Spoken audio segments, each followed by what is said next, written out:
गौतम बुद्ध एक स्थान पर बैठकर साधना में लीन थे। कुछ देर के पश्चात उन्होंने अपनी आंखें खोली तो अपने शिष्यों को अपने सामने पाया। सभी शिष्य गौतम बुद्ध से कुछ जानने के लिए आतुर थे।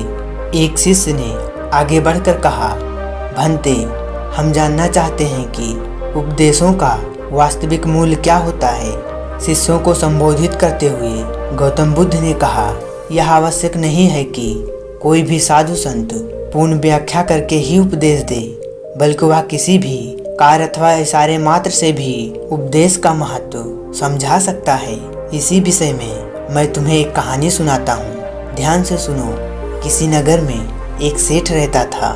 उसके पास अपार संपदा थी।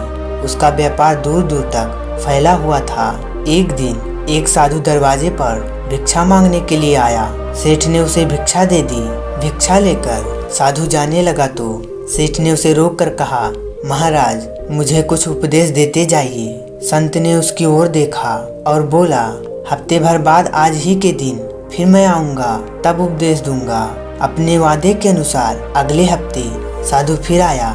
सेठ तो उसकी राह देख रहा था। उसने उसे देने के लिए तरह तरह के पकवान तैयार करवा रहे थे। साधु ने उसके आगे अपना कमंडल कर दिया, लेकिन जैसे ही उसमें कुछ पकवान डालने को हुआ, उसका हाथ वहीं रुक गया और बोला, स्वामी जी, इसमें तो कूड़ा करकट है।